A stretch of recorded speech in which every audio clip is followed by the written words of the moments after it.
11 golden-age Hollywood actors who died of lung cancer. The glamour of Hollywood's golden age came with a deadly price tag. Behind the dazzling spotlights, underneath the lavish premieres and fan magazine spreads lurked a silent killer that claimed the lives of some of cinema's greatest icons. In an era when cigarettes were as much a part of the Hollywood image as tailored suits and evening gowns, when smoking on screen symbolized sophistication and sex appeal, the stars who made smoking look irresistible were themselves falling victim to its deadly consequences. Today, we're looking at 13 legendary actors whose lives and careers were cut short by lung cancer and smoking-related illnesses. These weren't just statistics. They were cultural icons whose talent shaped cinema history, whose performances still captivate us today, and whose lives ended in painful struggles against a disease directly connected to the very habit that had become part of their iconic images. From tough guys to leading ladies, from comedians to dramatic powerhouses, lung cancer claimed them all with equal ruthlessness. Their stories serve as powerful reminders of how thoroughly the tobacco industry infiltrated Hollywood's golden era and the terrible human cost of that partnership. Well, if you don't want anything, beat it and don't come back. I won't forget you guys. 1. Humphrey Bogart, the icon who defined smoking cool. No actor is more closely associated with cigarettes than Humphrey Bogart. With his trademark trench coat, fedora, and ever-present cigarette, Bogart created an image of rugged sophistication that generations of men attempted to emulate. That iconic image, however, led directly to his premature death. He smoked like it was part of his character, because it was. Throughout his career, Bogart consumed between 4 and 5 packs a day, approximately 80 to 100 cigarettes daily on film sets. Directors often had to schedule around his constant smoking breaks, and the familiar sight of Bogart with a dangling cigarette became a central element of his screen persona. Bogey didn't just smoke in movies. He lived with a cigarette, recalled director John Huston. It wasn't an affectation. It was genuinely part of who he was. I don't think I ever saw him without a cigarette in hand or one freshly put out.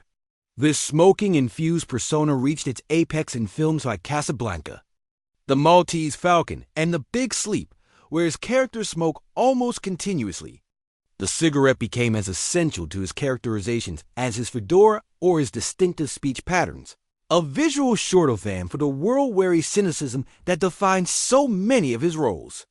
The consequences of this extraordinary habit became painfully apparent in 1956, when Bogart was diagnosed with esophageal cancer at age 56. The cancer quickly spread to his lungs, and despite radical surgery and experimental treatments, his condition deteriorated rapidly. During his final months, Bogart lost over 80 pounds, becoming a shadow of the commanding presence he had been on screen. Though he maintained his characteristic sardonic wit until near the end, the physical toll of his cancer was devastating. He died in January 1957 with his wife Lauren Beale at his bedside. What makes Bogart's death particularly tragic is how thoroughly his identity had become intertwined with the very habit that killed him. The cigarette that had helped create his iconic image directly led to his premature death at 57, decades before he might otherwise have lived had he not been a smoker. The sad irony, noted film historian Robert Osborne, is that Bogart made smoking look so essential to being cool that countless men adopted the habit, trying to capture some of his magic. His influence extended beyond cinema to shape behavior with deadly consequences for many who emulated him. Despite his relatively short life, Bogart's smoking-infused image remains one of cinema's most enduring icons. A bitter legacy for an actor whose real-life battle with cancer revealed the deadly truth behind Hollywood's glamorization of tobacco. Well, after you've been making a lot of strenuous scenes, you like to sit back and enjoy a cool, mild, good-tasting cigarette. And that's just what Camels are. Mild and good-tasting pack after pack. 2. John Wayne, The Duke's Final Surrender. John Wayne personified American toughness and resilience throughout his 5-decade career. On screen, the Duke seemed indestructible, taking on outlaws, wars, and wilderness with equal fortitude. Off-screen, however, Wayne faced a battle that even his legendary grit couldn't overcome: lung cancer caused by a lifetime of heavy smoking. He beat it once. It came back with a vengeance. Wayne's cigarette consumption was extraordinary, even by the standards of his era. He smoked 5 or more packs daily, over 100 cigarettes for much of his adult life, often supplementing this massive intake with cigars. Directors frequently had to schedule around his smoking habits, and Wayne was rarely seen without a cigarette between takes. The consequences of this habit first became apparent in 1964 when Wayne was diagnosed with lung cancer at age 57. The treatment was drastic. Surgeons removed his entire left lung and several ribs. The operation was successful in removing the immediate cancer threat, but the loss of a lung severely compromised Wayne's physical capabilities, a significant challenge for an actor known for action-oriented roles. After the surgery, Duke couldn't do even a fraction of what he used to, recalled director Andrew McLaglen, who worked with Wayne on several post-surgery films. Simple things like walking upstairs or riding a horse for extended periods became incredibly difficult. But he pushed through it with characteristic determination, refusing to let audiences see his limitations. Despite this health crisis and doctors' urgent warnings, Wayne continued to smoke after his surgery, though he did reduce his consumption somewhat. This decision would ultimately prove fatal. By the late 1970s, cancer had returned, this time spreading throughout his body. Wayne's final film, The Shootist, 1976, featured him playing a gunfighter dying of cancer, an eerie parallel to his actual situation. By the time of the film's release, Wayne's health was deteriorating rapidly, though he maintained public appearances and refused to acknowledge the seriousness of his condition. Jane wasn't going to let anyone see him as weak, explained a close friend. He faced death the same way he faced everything, with his chin up and his shoulders back, even when he was in terrible pain. Wayne died on June 11, 1979, at age 72, having survived 15 years after his initial cancer diagnosis. An impressive testament to his physical resilience given the severity of his condition and the limitation of having only one lung. The official cause of death was stomach cancer, but doctors confirmed it was metastasized from his original lung cancer, which had returned with devastating effect.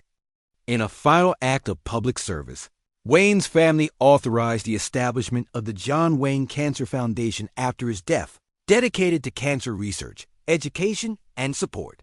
The foundation stands as a permanent reminder of the disease that claimed one of Hollywood's most enduring icons and of the smoking habit that caused it. The Duke faced down every enemy except the one he invited into his lungs every day, reflected one colleague after his death. In the end, not even John Wayne was tough enough to beat the consequences of a lifetime of smoking. That's my cigarette. Vice for smooth taste. Vice got it in both ends. Got the full eye. Got the blend. 3. Steve McQueen. When the king of cool met cancer, Steve McQueen defined cool for a generation. With his anti-authoritarian attitude, intense physical presence, and minimalist acting style, McQueen created an image of authentic masculine toughness that influenced American culture far beyond cinema. But even the king of cool wasn't immune to the consequences of his lifelong smoking habit. The king of cool wasn't invincible after all. McQueen's relationship with cigarettes began in his troubled youth and intensified during his time in the Marines. By the peak of his Hollywood career, he was smoking at least 2 packs, 40-plus cigarettes daily. Like many actors of his generation, McQueen incorporated smoking into his screen persona, using cigarettes to communicate his character's detachment and rebellious nature. Steve used cigarettes like punctuation marks, observed director Norman Gisson, who worked with McQueen on the Thomas Crown Affair. He could say more with the way he lit a cigarette or exhaled smoke than most actors could with a page of dialogue. It was part of his minimalist approach, communicating volumes through small, precise gestures. Off-screen, McQueen's relationship with cigarettes was less calculated and more compulsive. Friends reported that he smoked constantly between takes, during meals, and even while pursuing his passion for race car driving and motorcycles. The combination of tobacco smoke and racing fumes created a double exposure to carcinogens that would eventually prove deadly. In 1978, McQueen began experiencing persistent respiratory problems and a severe cough. Initially dismissing these symptoms as minor issues, he continued working and maintaining his physically active lifestyle.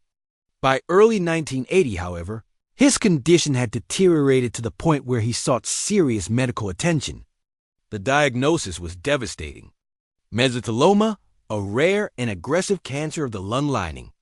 While this particular cancer is primarily associated with asbestos exposure, which McQueen likely experienced during his Marine service, and while wearing fire-retardant racing suits, doctors confirmed that his heavy smoking significantly exacerbated his condition and accelerated the cancer's progression. With myeloma, smoking doesn't just add,